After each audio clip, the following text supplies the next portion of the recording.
my goodness, I'm so excited about this paper pack. As soon as I saw it, look at this beautiful sheet right there. That's my favorite.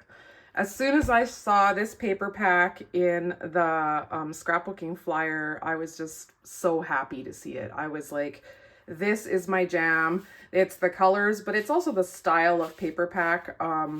This is just the total close to my heart style that we had, like 6 sheets of paper, and the sticker sheet. It's very telltale. I kind of wonder if some close to my heart former employees helped design this, but anyways, I'm very happy with it and I have a plan for it. So as you guys know, my son is engaged, so we are gonna have our first daughter in the form of an in-law, and they had engagement photos done. I can't take credit for these photos. They were taken by a gal named Paige. I can't remember her last name, but I'm gonna link her website down below. I think it's Paige Takes Pictures. And so here's my personal favorite right here. The blue isn't quite the same that my daughter-in-law to-be is wearing, but I think it's gonna work. I think it looks really good. So I have this one, and then there's a whole bunch of pictures. They sent me an email link, but I just chose my favorites. So there's a couple here of them just walking. I love those ones. And this is a really sweet one of them holding a leaf with the ring showing. Then I've got the ring here with them holding hands. And look at that. That's my boy looking at his girl. He used to look at me like that, but this is what you want. You want them to look at another woman like that. So, a little something there. Anyways, it took me a couple tries to get this picture to print with the lighting, because I have a Canon selfie and they don't always print exactly how you want them. So I kind of changed the brightness on it a couple times in the app. And I'm pretty happy with it now. I think partly because Ethan's face is a little more tanned than hers. So if I lightened it up too much, then I have one right here, then her face was just too bright, too pale looking. So I think this one's a pretty good mix of both. So these are the pictures. I think they're ideal for this paper. I was going to use this You and Me title. I'm still thinking about using the title, but I'm just a little unsure if I wanted to use a lot of this color. But we'll see, you know, we're going to let it play out and see how this comes together. It often surprises me in some ways, you know, like you just never know what's going to happen. So I did find an inspirational layout, and I'm going to link that down below as well. It is from a channel called Scrapbooking Quebec. I'm not going to copy it exactly, I don't think, but she has a circle, and I think I've even imitated this layout before, or a similar one. She has a circle, and she kind of has a picture, maybe even 2 pictures kind of joined like here, you know, framed and everything. And then she has a circle, and then she has another paper kind of beside. I don't know which paper I'll use yet. And I think I will add a wood grain into this as well. So I've been kind of thinking over which wood grain I want to add. So there's 3 options here, and I was trying them out. So immediately I was like, no, this one's adding orange. And while there's orange in the pictures, there's not really orange in the paper pack. So I'm going to go no on that one. Then I had this one, and I do like this one. So suppose I do a frame. Let's pretend we're going to do a frame style layout, something like this. Actually, I need something darker. One moment. So I got the workshop, and in the workshop you get a bunch more papers, and you get a few more die cuts as well. So you get these papers, 2 of each, and they're white on the back. And then you get this one, which is die cut. So you can use both the inside and the outside of that. And then you get this one here that has flowers and leaves on it and a few titles. So, and then you get a bunch of cardstock. So this is pretty.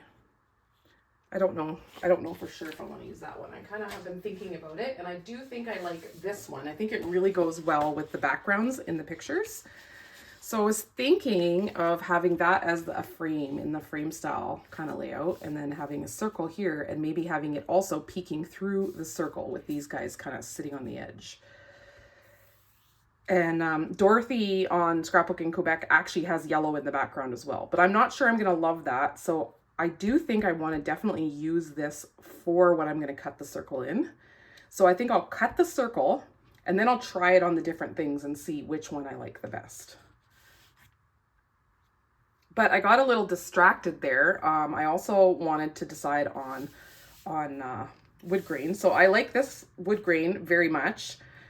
But there isn't a lot of browns really because they are wearing charcoal and black kind of colors. And there's browns in the leaves and stuff, but not a ton. So I thought maybe I'd go with this is a little bit brown, but it's more of a gray brown. And so when I add that one in, I do actually like it better because I think it pulls a little more from their darker clothes. And a lot of these colors are quite light, so I think it's okay to have an anchoring dark color in here as well. So while I like this one, and also I wouldn't be able to use this because I tried it this way, and that I don't really like at all.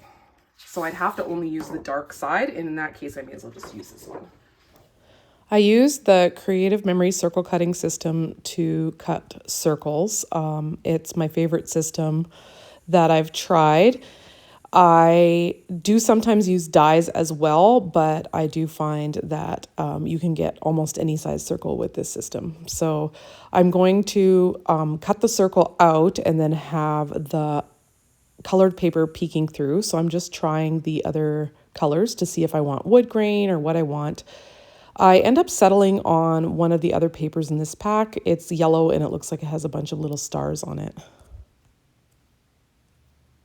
I'm also trying to decide here how much wood grain I want to have at the start because I'm only having partial circles, so I'm going to have some wood grain and then the circle showing. So here's the paper I decide on behind there, and this is kind of what I settle on. So in a few minutes here, I'll cut everything down, and then I'll have the left side pretty well designed. It's always nice to have something like this striped paper to break up two papers coming together. And another thing I like about it is it has all the colors, so it just kind of combines everything for you. On Dorothy's layout, she cut a few little rings. I'm doing that right here, and then you're going to see how that's going to look when I use them to frame out my circle. Another way you could get this effect is with stitching. I don't want it to be tidy. I want it to be kind of messy. So I cut these two little rings in different sizes. You'll see in just a moment what I'm talking about. I'm going to place these on the background circle kind of askew. I don't want them to be perfect. So like I said, you could do this with stitching. You could do it with faux stitching by just drawing little dashes, but I decided to do it with rings. I'll bring the other papers back in. I've added some mats to the photos here, and this is how I'm going to position them, and then I'm going to add that title that I had chosen before. This is the die cut sheet that comes in the workshop. I'm just taking these leaf sprigs out. They lend themselves quite well to kind of going around that circle, so I have a bit of a wreath happening. There is a guide with planned layouts that you can do with these elements, but as usual, I'm going wild, going rogue, and doing my own thing. You can see that I've also finished the right-hand side. Somehow I didn't get video of that, but it is basically 4 strips of paper and then the mat with the photos on top. So that's how I finished that side of the page. I'm also going to bring in a sheet of paper from the paper pack Serene Love. These flowers I believe are in Lost Lagoon, and that is one of the colors in this collection. The collection I'm doing my layout in. So I'm going to fussy cut these out and use them as embellishments on my page. So you'll see how that turns out right away. I do first treat these flowers a little bit with a blending brush and some yellow ink. I end up using this saffron from my Close to My Heart collection. However, it is a little bit too yellow, so I think it's like that wild wheat color in the background there. So I add a little bit of toffee or a light brown color to kind of make it a little warmer. And that looks pretty good, I think. If you do this, one tip that I have is after you pick up ink, you want to go on your scratch paper a little bit first to take off the most of the ink so you don't get one really dark spot or blob on your flowers. You want it to be a really soft wash. I'm coloring up this little journaling spot too, and I'm going to add a little stamp from the Elements of Text stamp set. I have the round stamp. I'm also going to use it in the background of my layout. This stamp set has kind of been all the rage with the YouTube ladies. It is a very nice stamp set for texturing your backgrounds, and you could even texture all your flowers with this. It's a little busy for me on this particular layout, but I think it would look really cute to have writing on all the flowers. It is certainly fun to have another girl around the house, and I also enjoy being able to scrapbook things with a little bit more of a feminine touch sometimes. So I love being able to do the florals and so on this layout.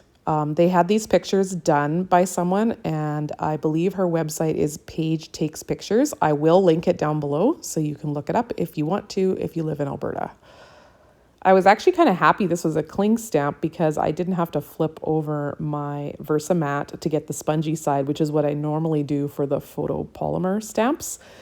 I just kind of decided where I wanted to put them. I believe I did this in charcoal. So I didn't want to get too fancy. I just wanted to have a little bit of something more in the background, and it adds a layer. So drawing your eye to the photos. So the circle draws your eye to the photos, and then in the circle, having more embellishments towards the photos draws your eye even more. Oh, I wanted to add a little bit kind of coming in from behind, so I peeled that up. I hadn't stuck it down real well yet. And I was able to do the same thing on the other side here because I had not glued everything down permanently quite yet.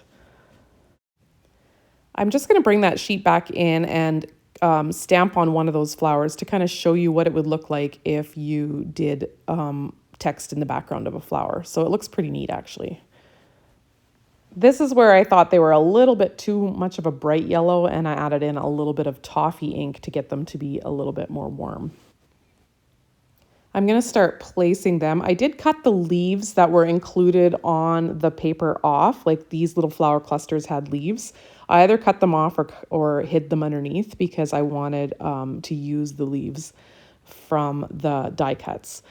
So I didn't allow those to show. And I kind of used a few other stickers from the sticker sheet to make a couple of banners coming down here, kind of hanging beneath the title. I'm going to have my journaling here on the right-hand side, and that means to complete a triangle, I want to have a little bit up at the top, just above that picture of them walking. I tried having more rings on this side of the page, but it didn't work out for me, so I end up pulling those out. I don't use those, but I do use the flowers. So as I work on these embellishments here, I wanted to let you know if you want to support me and you live in Canada, you can order anything from Stampin' Up and put my name in as your demonstrator. I always put my name in down below so you can add it. So you can find me on there. Another thing you can do is just hit that thumbs up button. That really helps me out here on YouTube, and I appreciate it so much. It just helps with all the algorithms and helps bring my videos up more often in the YouTube world, and it gets more views, and that really helps me out. Last but certainly not least, you can subscribe to my channel. That also is a big help to me, and that way you benefit because you find out when I post new videos right away. You get notified. You can see I'm still trying to work with these extra rings that I made over on this side, but it doesn't, as I said, it doesn't work out for me. I do add some of them over on the right side just to bring that circle theme across the page. I wasn't totally sure if I was going to end up using this You and Me title, which, by the way, it is a banner with points on the ends, and I chose to cut it into a banner with dovetails on the ends. So I just cut little V's into it. I did that off camera. I decided that I was very unlikely to use this You and Me title anywhere else. I could for my husband and I guess, but this just seemed like the perfect fit, so I decided to try and make the color work for me. I wasn't sure on that peacock color that was in there, but it looks really good. It doesn't matter that it's not quite exactly the same as Haley's top. What's really wonderful is when you have an earthy color palette like this and you have photos that are taken outside, it's pretty forgiving. You can put almost anything together. These little die cut leaves are such a nice little element. I end up putting a little piece of foam tape under the tip of the leaf and then gluing the bottom of the leaf straight down to give them some movement on the page, and that looks really pretty. I'll show you that in the very end. I do end up tearing some of the bottom leaves off because sometimes they're not showing. See, I'm tucking them right underneath. And then I can add that leaf to another spot. This little word phrase says something about a story. I can't remember exactly what it says, but I decided to add it as a kind of subtitle under the title. And then I have some rings that I add into the top here. And I do end up keeping some of them up there. I added another little word element. It says dream to the top of that cluster that I'm working on right now. And this layout was a pleasure to put together. It just came together so easily, and it's just such pretty pictures and a happy occasion. It was just fun to put it together. Well, here is the finished product. I hope you love it as much as I do. I'm really happy with how it turned out. I do have to write their names maybe here and the date, but here is a close-up. I absolutely love these pearls. They just finished it off perfect, I thought. Then I added a few rings in behind here just to kind of tie in all the circles. Pardon my dog, she wants something that's out of her reach. Stinker. So thanks for watching. Hit that thumbs up that's just down here, and subscribe if you haven't done so. Thanks. Bye.